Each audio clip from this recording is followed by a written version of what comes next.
Om Namo Narayan. So we're sitting here at the beautiful Jagadish Giri Ashram with many beautiful sannyasis and sadhus here. So Umagiri, so you've been here now. Why don't you tell us your story a little bit of how you were arriving at the Kumbh and in India and your beginning path here. Oh, the beginning path at this Kumbh Mela. Well, I was here for the second bath, and then I went back up to my place, and I just came back 2-3 days ago because it's too hot here for me in Hardwar. So I just came now for the time of the bath bathing. So altogether I've been here for about 10 days.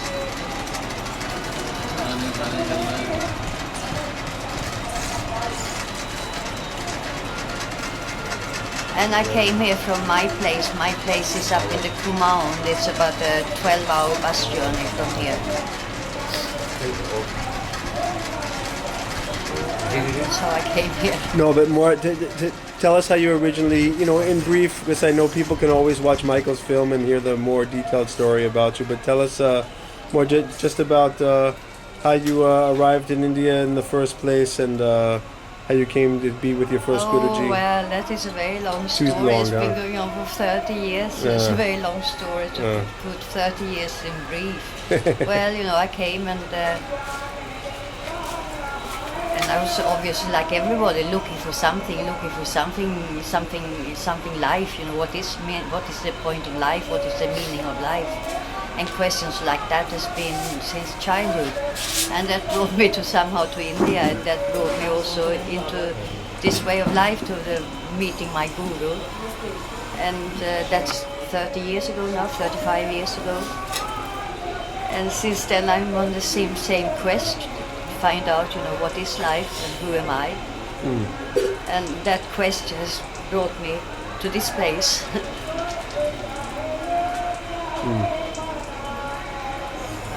And tell us, you said 30 years in India now? Yes, 30 years. Tell us about maybe just highlight a few extraordinary experiences you've had along the way here in India, if you don't mind talking about that kind of thing. Every experience has been extraordinary. For me, I'm a foreigner, I'm a Westerner, and I didn't know anything about this culture when I came here. There's something to my teachers and my gurus that I've had along the line. They tell me that why I'm here and what I'm experiencing is because of previous lifetimes that has taken me to this point of life. Because for me it is of course very unusual, or if I think back on my life before I'm sitting here, how I was born and where I was born and how I was brought up, and finding myself in this lifestyle, in this way of life. So that is of course for me a kind of a wonder, and I'm extremely grateful for it, because it has made me discover that there is more to life than we think that there is, really. What we see with our two eyes and what we experience in this world is just a little fraction. I think they say that in the Vedas that it is a fourth of what life is the manifested of the world. And to come into this life, I'm also experiencing, learning, understanding that there is much more to life than just the manifested part of life. So it's all very, very exciting, it's a very fine journey, very wonderful journey.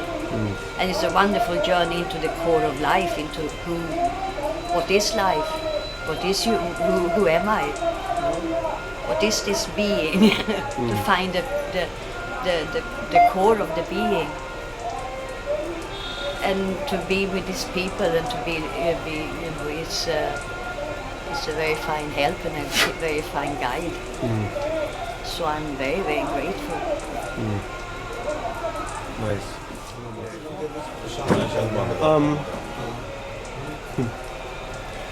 Yeah, that's really nice how you put things.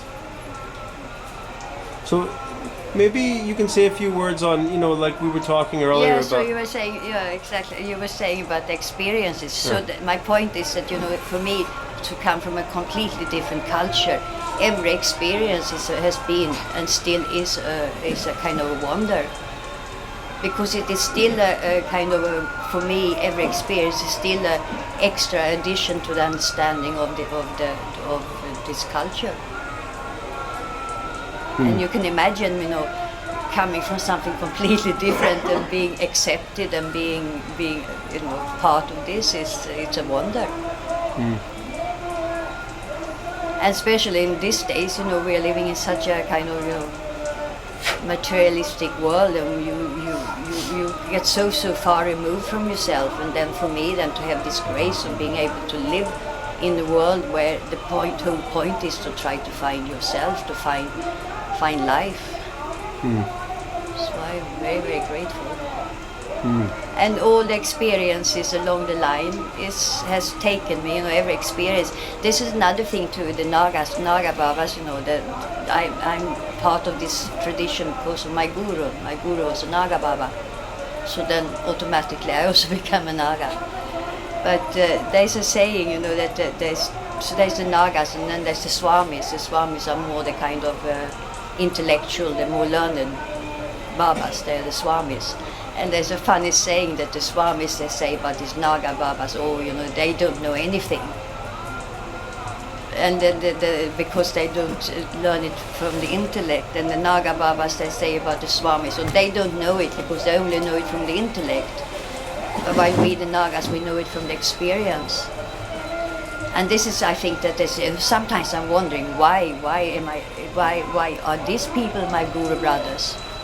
And then I understand, it is because the Naga Babas, it is the experience of it. And I'm not particularly intellectual, taught me to be very, very intuitive. Their experience is an intuitive experience and not an intellectual experience. So that has become my path too, because I'm more of a kind of intuitive person than an intellectual person.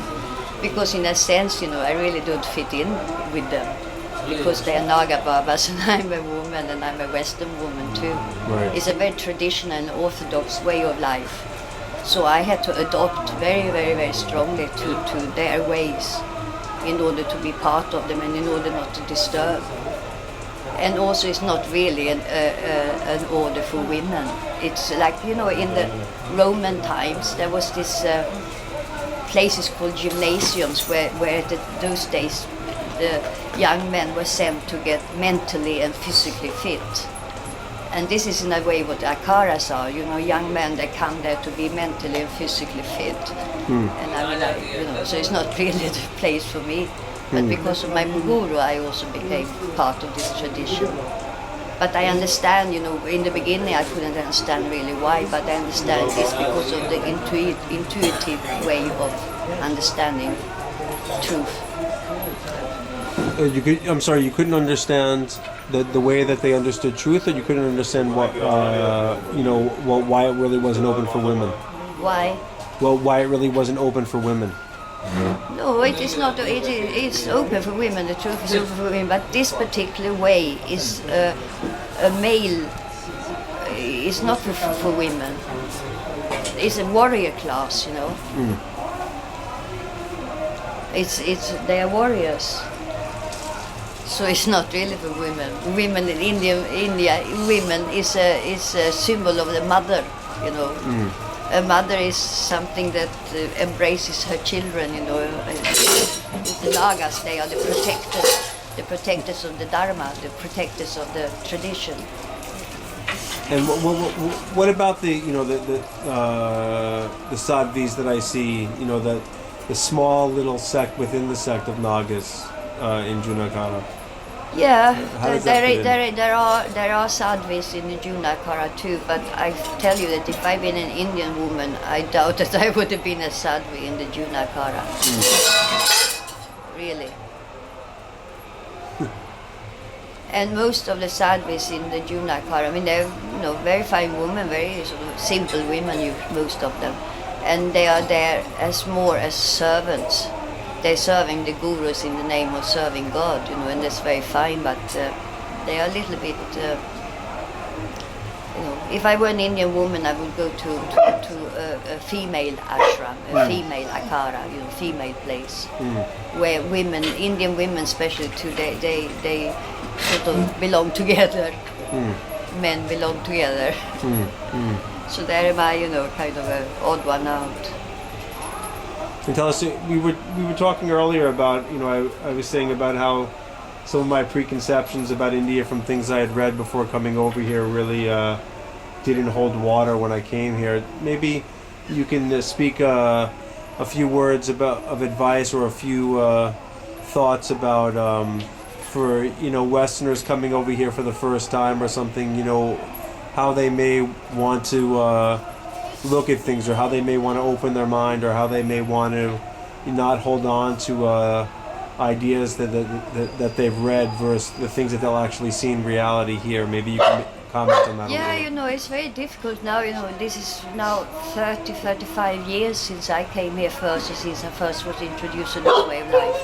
India and the world in general was very, very different 35 years ago. And now, if I had come now, been young now, I doubt that I would have been able to get into this world in the way that I have done, in the sense that the teachings, the teachings is just the same as it's always, but it's become very diluted. It's become very mixed up, 35 years ago, India was not part of this global thing at all, and you couldn't buy anything. All this material, the material world, and now technology has made this teaching very different. And these days, most of the teaching is given in everything has become so instant in these days. You just press a button and you get what you want. And also this teaching has become modified to that kind of standard a lot. So it's very, very difficult to find the true teaching. Very difficult. How do you think it's been modified? By making it sort of instant. It's a long, hard journey. It's a long, hard journey for everybody. It's not to learn anything kind of intellectually, It's to purify yourself in order to see truth. There is two kind of truths. There is something called absolute truth, which is truth, and then there's relative truth, which is the kind of related to something. But in order to see the absolute truth, which is one can say is God, which is you have to that truth is truth. Truth is pure. There's no flaws in truth. And in order to see that truth, you have also to become that pure and that truthful in order to meet that truth. So this whole path is how you see it at the Kumbh Mela and how you read a bit about it in the books and so on is one thing. But to really do it, to purify yourself to that degree that you can become that pure, it's a very, very, very, very tough journey. And I think it has become very more difficult these times with so much material impact and so much technology around us. So it's hard to there are certainly very fine teachers around. But nowadays you go to an institute and you learn yoga and you get a diploma, 6 months of diploma, and then you can go and teach other people yoga and so on. And that's not really how the teachings are. It's something that it's to really the teachings is really to get to the depths of your soul. It's not something that come very quickly. It's layers and layers and layers of things that have to be resolved. And what it really is that you have to give up your ego, your image of yourself, your idea of who you are, that thing. And you have to try to find out that who you really, really are. And that is also hard, hard for anyone these days when we live in such a world of images. Everybody creates their own image, and to try to descale that image is quite tough. You have to surrender. And these days it's very hard to surrender because that aham, that ego is very strong, because you kind of use that to survive on these days. Bigger the ego, the bigger is your chance of survival in a sense. So it's very, very, very hard weight now. I see, here at Kumbh Mela, young guys, getting initiated, and I wish them my heart from sort of mother point of view. That tough way they've chosen these days. You feel it's tougher now than it was? Yes, absolutely. Because of all these attractions and all these desires, all these lurking things around, you know. Tougher for them to stay on the right path. Yes, much tougher. Much tougher. Tough to even find a guru that's even staying on the right path. Yeah, I think so too. So that someone the other day, someone was saying, "Oh, there's lots of gurus, but it's very hard to find good disciples." Yes. Yes. And tell us how you happened to meet your guru. Well, you know, Your Guru. Turn on the fan, maybe. Yeah. it's like. Well, first it sort of started, I guess, with personal history, you know, two lovely children and a divorce and the children going this way and then me standing there, what to do. So I came to India and sort of subconsciously looking for something to substitute my children, I guess. And so I just set out and I traveled a lot and went around India, all around India. And then I finally came up to this town in the mountains here, Bageshwar. And there I met my guru. And it was a kind of an instant recognition somehow. It's like I known him before. And he must have felt like the same because it was very kind and very compassionate of him to pick me up, so to say. Because as I said before, you know, this kind of Naga realm is not really for Western women. Not at all. So I felt from the very beginning also very honored that I could stay there and pick, you know, that he accepted me and that I would stay there with him. So I really tried from the very, very beginning to be a very good disciple. Very good disciple. In order to show honor to him. And I still do that in a way, you know. He's still, you know, he passed away 15 years ago. So for 15 years I've been sort of, you know, coping on myself. But he's still very much with me, and most actions I do, the awareness of him is always there in order for me to act in a truthful way. And you haven't found anyone else since you Yes, I have found many who are equally. Maharaj here. I feel very, very, very, very, very blessed that I found Maharaj here. He's amazing, very, very fine, very, very fine. I feel really, really blessed. And I also find this, now they're all eating, all my new Guru brothers, you know. I feel that this family here, it is not my family, not my Akhara family, this one. But I feel that I've been adopted into this family. And I look very much to Guruji here as my guru. And along the line, I've also met other people, other men or other gurus that have helped me along the line. Ever know any women gurus that you've encountered? No. I have in one sense, I have a German friend living here in Hardwar. German, she's a sannyasi too, like me, my age too, and we've been sannyasis for about the same amount of time. She lives here nearby. She has an ashram here. Yes. Yes. And in a sense, so we are guru sisters. But also I will say that she's like my elder sister. Yeah. And you felt very strongly about staying in this particular, Akhara in this particular way. There's never ever been a question of choice. Yeah. It's just been a question of gratitude that I'm here. Never, not a moment of choice, not a moment of hesitation. It feels very much for me too, sometimes I'm also wondering how it come all this to me in my life. Thinking of where and how I was born and brought up. But, so there's only gratitude I can feel.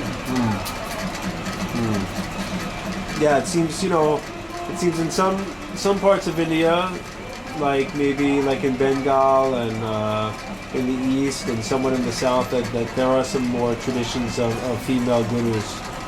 You know. Yeah, but you see, the symbol of Indian woman is motherhood, is amma. That is what an Indian woman guru is. She's amma, she's mother.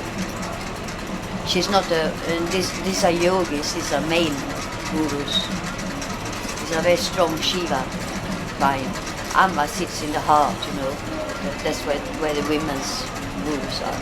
And there are some very fine women in India too. But they don't sort of publicize themselves really. But it's in the sense that every village has the elder lady in the village is the amma of the village, it's the wise woman of the village. So that is how women are taken care of, you know, women learn. Women has a very different role here in India than they have in the West, you know, they are mothers. And the teaching for a mother is to be a good mother. Interesting.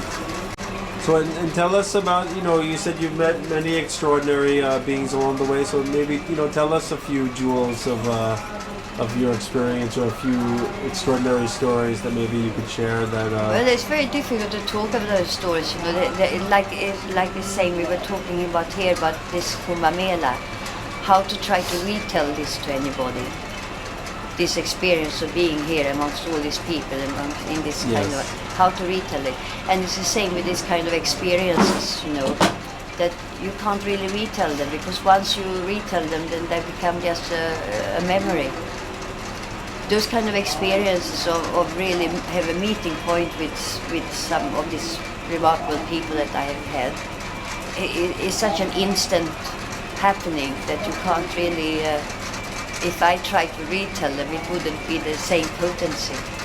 That's okay, but maybe... So it's very difficult. Well, I know everyone seems shy, but I have to say, when they do... I can say, well, I met this one, and he said so, and he did so, and that was remarkable. But it's not that. It's the meeting point. It's the understanding of what consciousness is. What the meeting point is something that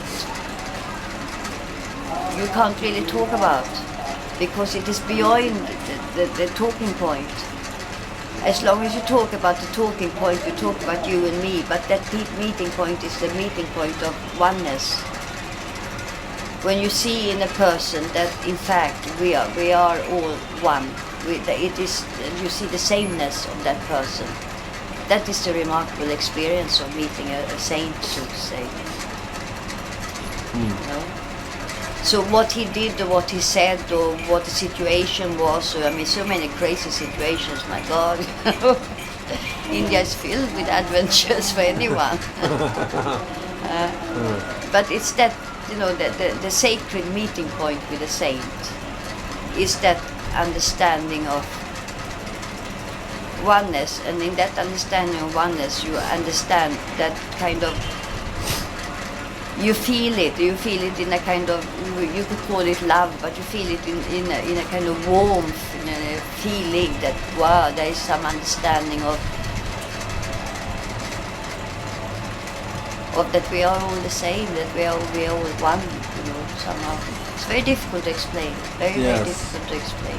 Those things, I find very hard to put into words, but I know, you know, in the West, just because of, you know, what they've been used to, we take books like Autobiography of a Yogi or various books, and they tell these remarkable stories of remarkable beings. And yes, a lot of people have told them, so, you know, they tell them probably much better than I do. But it's not, you know, it's inspirational to hear such things. It doesn't, but again, you see, I mean, those wonderful meetings for me would have no substance for any other person really than myself. Then it would be retelling something that I wouldn't be very good at.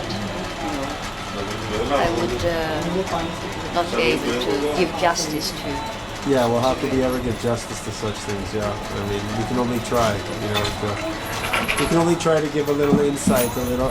Yeah, well, also what this time has taught me is to be humble. And I feel that has helped me a lot, really, really a lot to be that. But it is also, then you can't really, what could I say? Your phone has been ringing from evening. No, I lost the track. What? Your phone has been ringing from the evening. So why haven't you told me? I'm telling you now because I heard it again. Oh, that must be okay. Yeah, well, I know I lost the track. I think. Oh, we were talking about, how it's difficult to for you to talk about some of these remarkable moments with remarkable beings that you've met. Yeah, again, there's experience of it. And you were saying how being humble is really that's really been a main teaching for you, and how it's helped you greatly to stay in that kind of a bhava. Yeah, that has been very important to be humble, really important. Because finally what it all comes down to is that you have to break down your ego. You have to surrender. And that's the toughness, that's what you don't learn in a diploma course in 6 weeks. And this is what much of the teaching has come down to.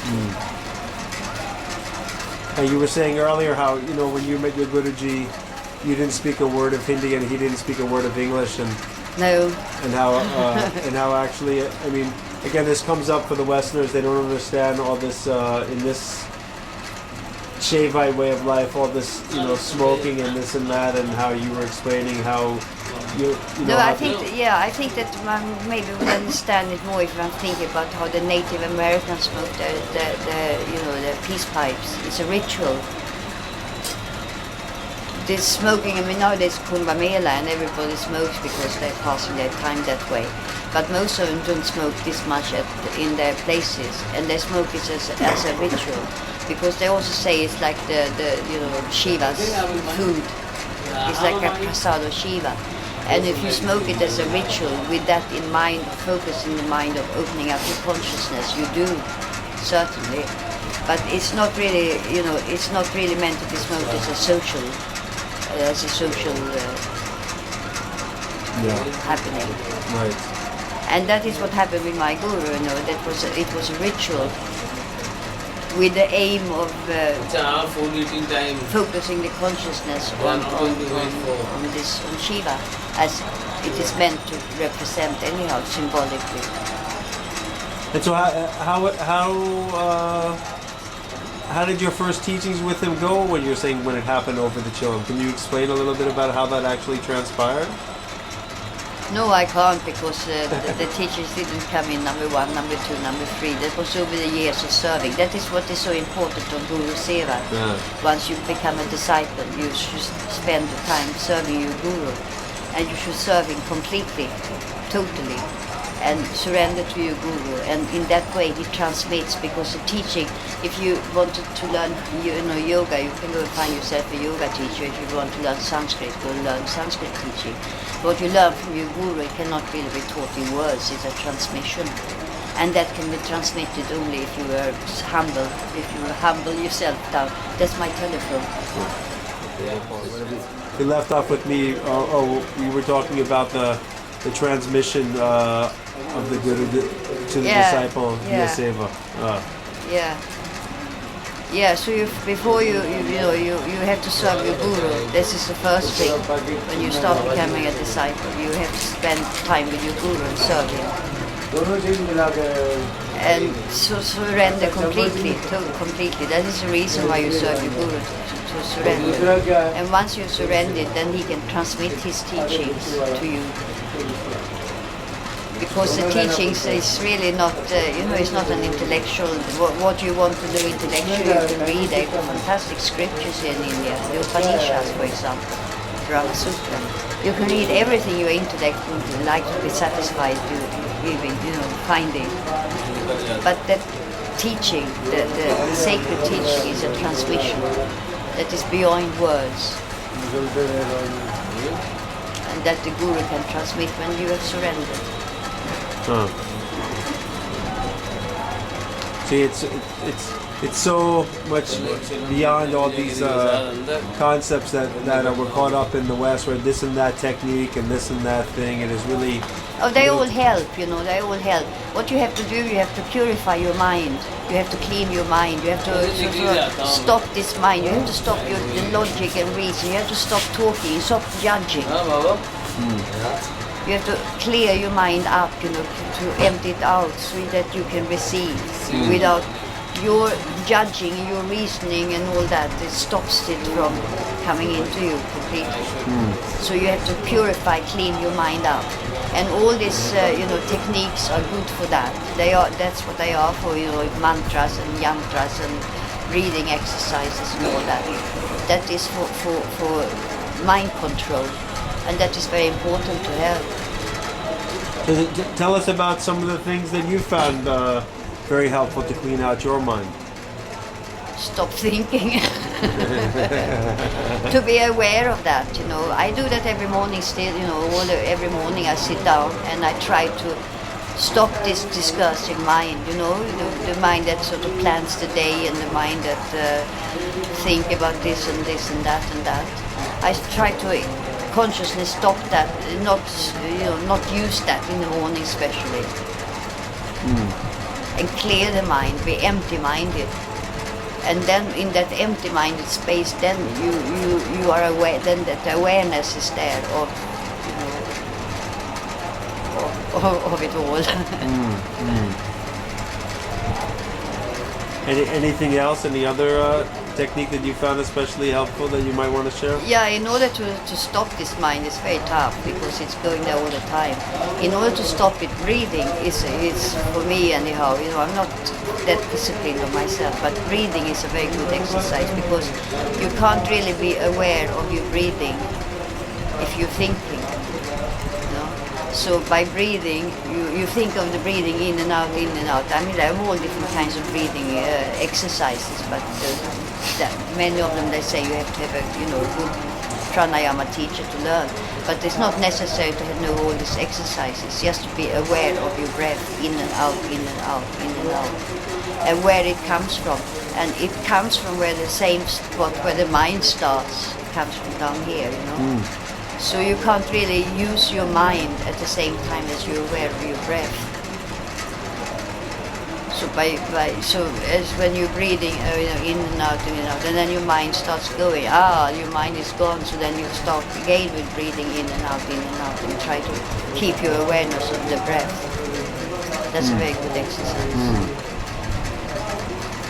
Then these yogis, they have all kinds of exercises, but it's not really for me, I don't think.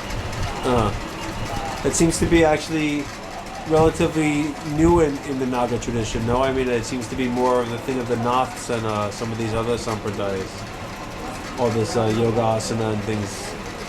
Yeah, there's this little Baba here. Yeah, I saw him the first night. He's amazing. I never saw some of those asanas. I'm sorry I didn't film that actually. First morning. I just usually don't like to take out this camera because then I'm kind of outside the extraordinary world when I have to sit behind it. Yes. I'd rather sit in it. Next time I'll have a cameraman with me so I can stay on the other side. And so, have you traveled much all around India, or are you mostly? Yeah, I've been all around. No, I haven't been of strange reason. I haven't been to Himachal Pradesh because there's a lot of nice Guru brothers living there, but I still haven't been there.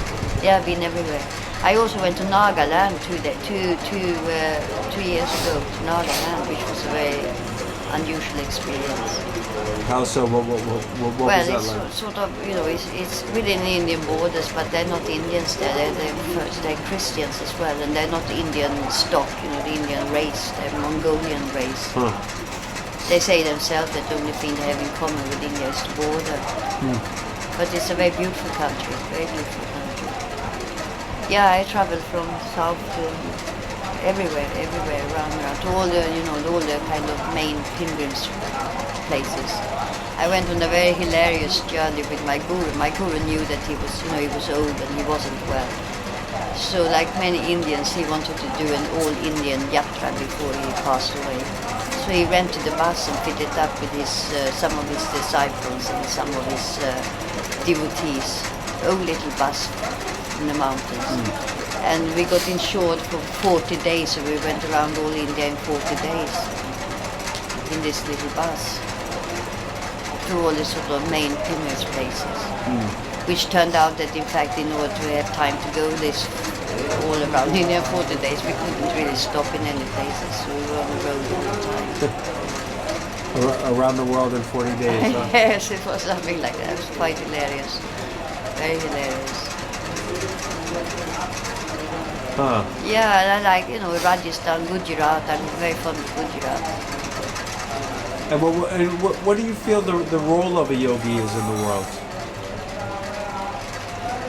Well, first of all, I mean, here in India, the role of a yogi is to try to uplift, well, for the role is to uplift humanity in one way or the other. To try to make people better human beings. To be a good example of what a good human being should be, because a good yogi should be a good human being. Yes. And that is what a yogi should do. You see, here mostly there's, in villages here there's a temple, and around the temple there's very often a yogi or Baba living, and he acts as a kind of a social work, if I can say, in the village.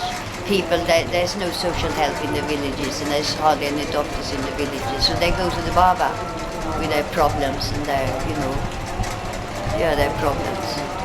So the Baba's kind of duty becomes to help them, to uplift them.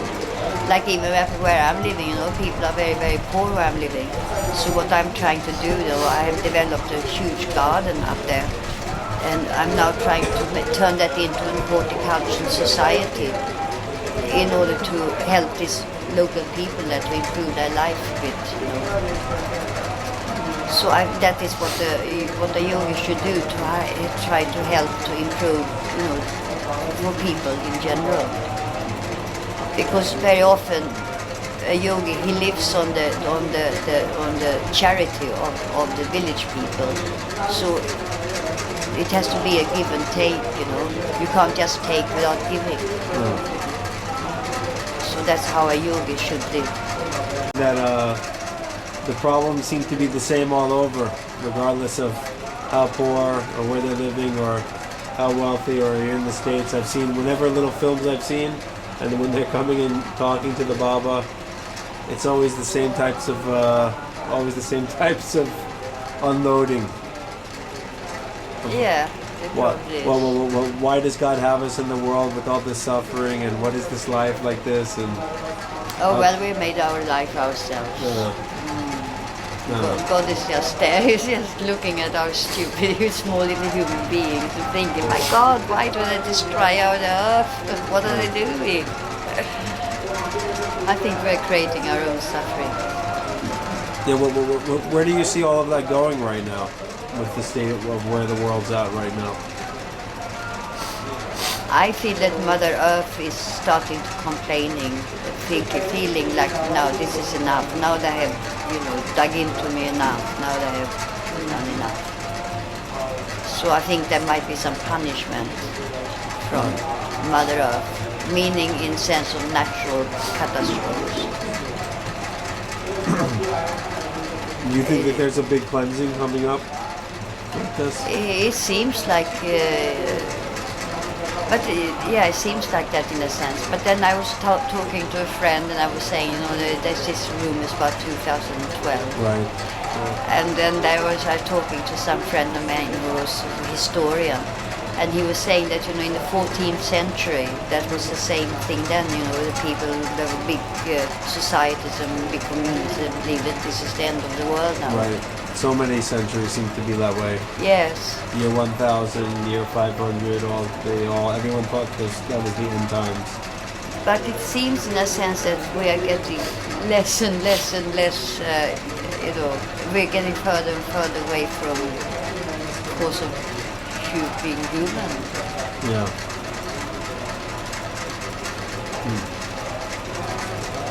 I mean, it's very fantastic, all these computers and all these cameras and all this and all that.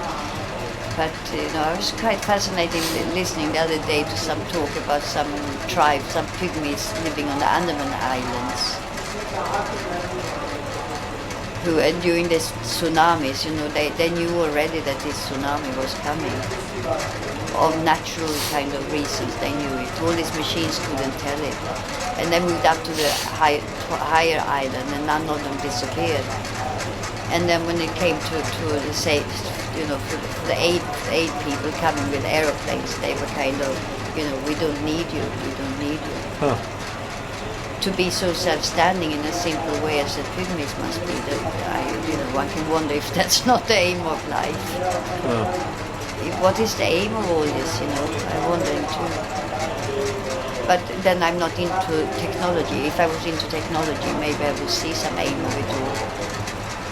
I really don't. Yeah.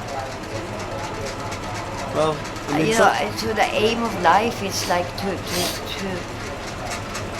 just be human, I would think.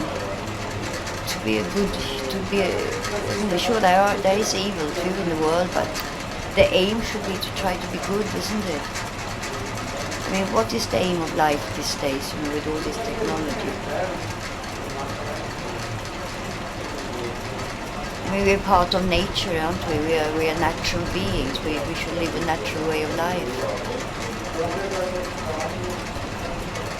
Now all these pharmaceuticals, they seem to be the richest people in the world.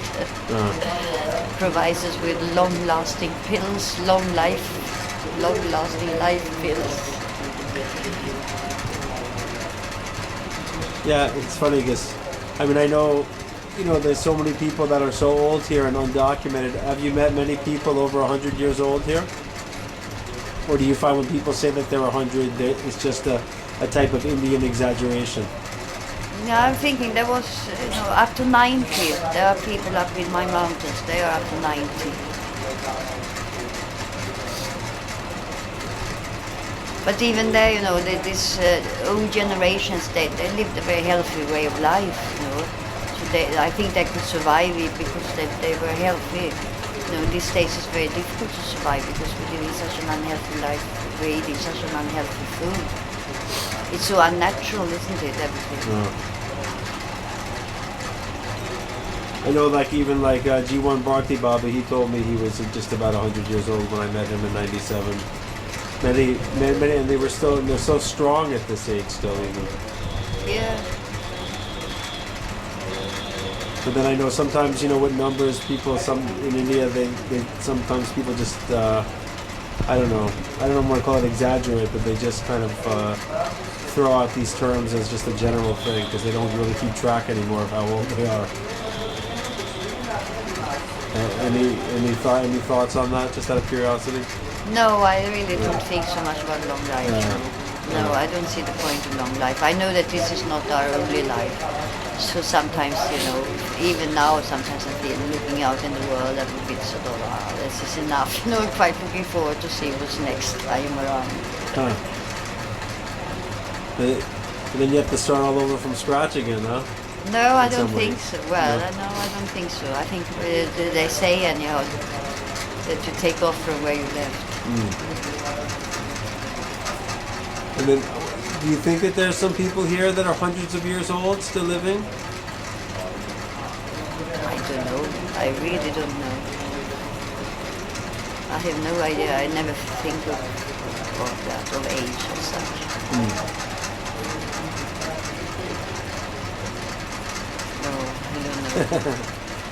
It's nice. You just, you're not.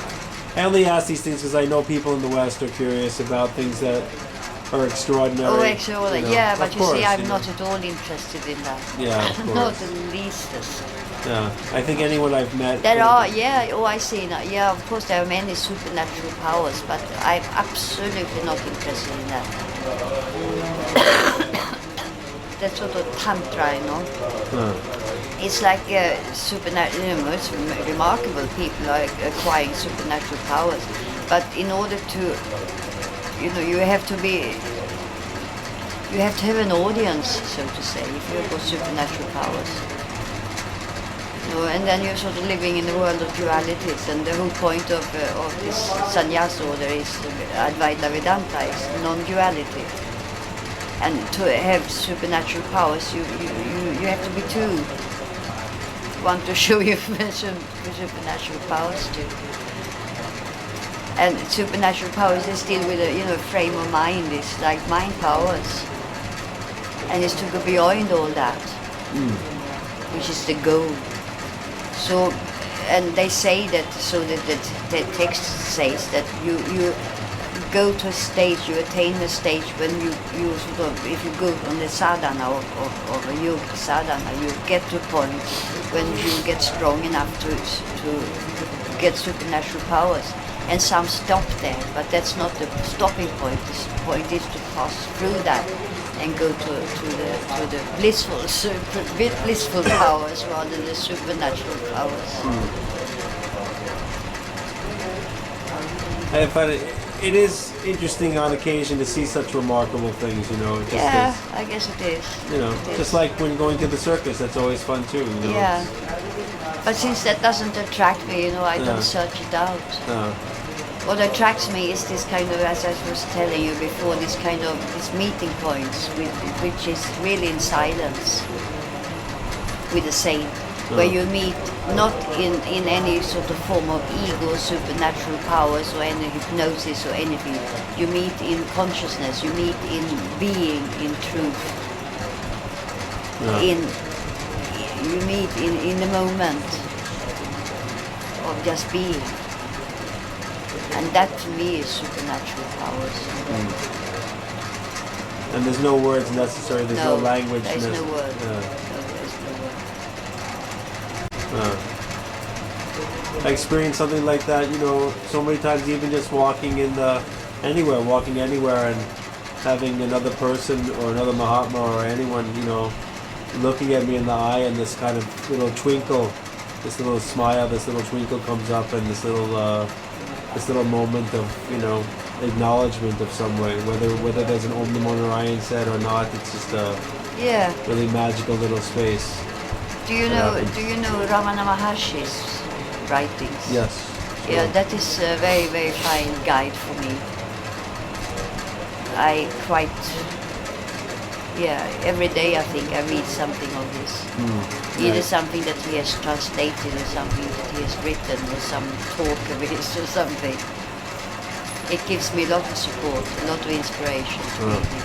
I think for a lot of people. For a lot of people. Yes.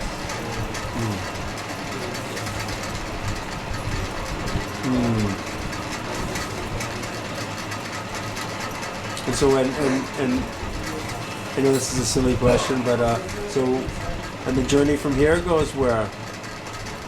From now Kumbh Mela is finished.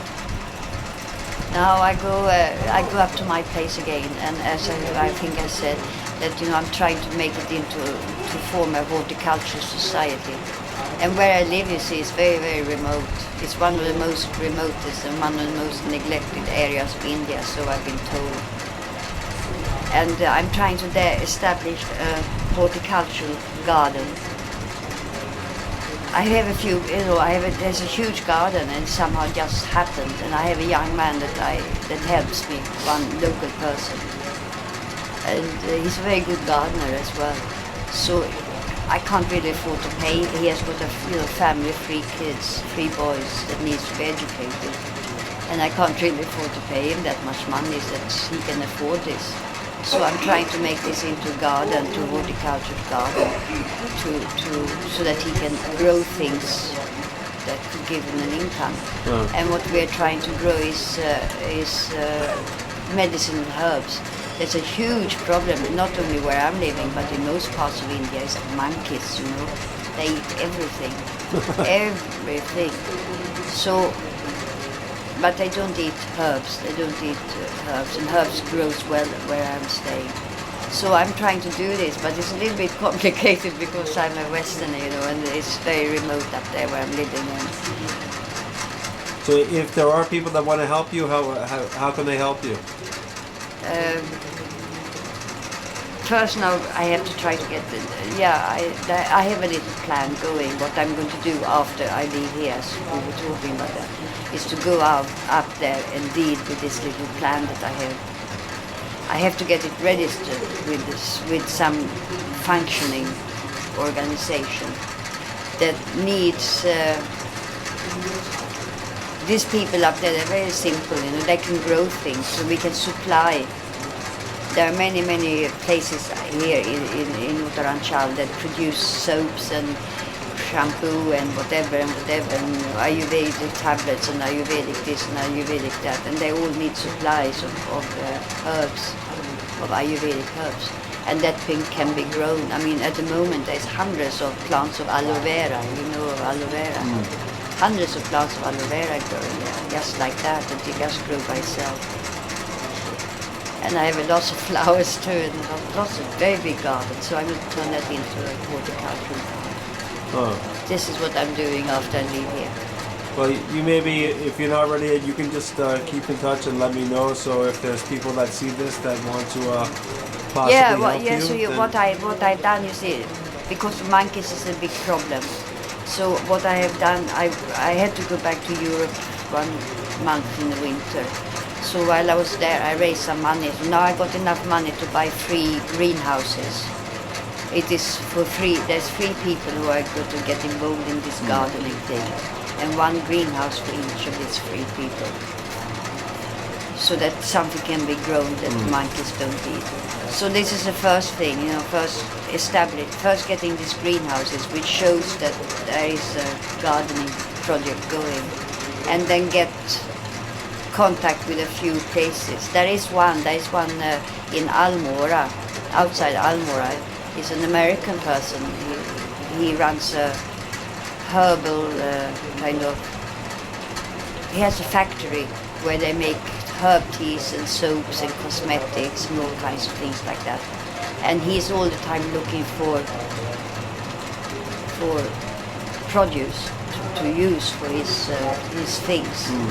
So now on my way up, because I pass by Almora on my way up, I'm going to stop off in Almora and I'm going to see him and try to ask him what he needs. We can supply what he needs to grow. And slowly in that way, these people in my village can take over this garden that I'm trying to establish for them. So it's, I've had this young man helping me for many years now. And it's a very nice garden we have been able to get together, but it's nice if it also have a purpose, special for him, to produce something. I mean, he comes every day and we water and we weed and like that, and it's very lovely and people think it's very beautiful, and all the people who come to the temple nick all the flowers and I get cross and like that. But that's all, but if he really can give an income to a few of the local people there, then it will be very fine.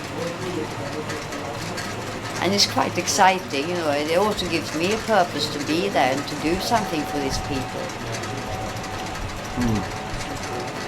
Well, it's nice. It's nice. And it's very nice. You see, 10 years I've been up there now, and it looks, when I came up there, I don't know how this garden has come about because I'm not a gardener, but it's amazing. It's filled with flowers, filled with dahlias and chrysanthemums, and at the moment it's filled with roses and red roses and margaritas, white margaritas and red lilies. It's beautiful. And now soon orange lilies are coming up, and then chrysanthemums are coming, and then endless dahlias is coming, passion fruit and orange trees and banana trees, and it's very beautiful. Almost grace. Yeah. So it's just happened because, as I say, I'm not a gardener, and it's just happened. And every day I open the door, I can't believe that it's there. It's very lovely. So since this has happened, there's nothing like it up in these areas. It is very primitive up there, very remote. And nothing like this has happened in this area. So now, of course, before when I got there, what is this Videsi Mai going to do there, this foreign woman, what is she going to do up here? Why is she coming here? Is she a CIA agent maybe because she's left something over there, she's got everything in her country, she's coming here where there's nothing. So there was lots of kind of suspicion against me in the beginning. And now they treat me like a queen because I made such a beautiful garden. Yeah. Well, I haven't made, but a beautiful garden has just appeared. Yeah. Nice. Yeah, it's very nice. So in closing, maybe you can give your special blessing to myself, my family, and all that will be able to view this video at any time. If you could please give us your blessing. Yeah, and you are all very, very welcome to experience my beautiful garden. Very, very welcome. It's wonderful. It's really very, very nice. You know, it's really in the interior of the Himalayas. Clean water and fresh air. And then these villages. I got some very nice yogi friends living up in the mountains. You know, we can, a few hours walking, trekking here and trekking there. And it's beautiful. The springtime and autumn time is best. Winter is a bit cold, and summer is, it's rainy. But spring and autumn is, you're all very, very welcome to visit. That's very sweet of you. Okay, Mamaji, thank you so much. Thank you.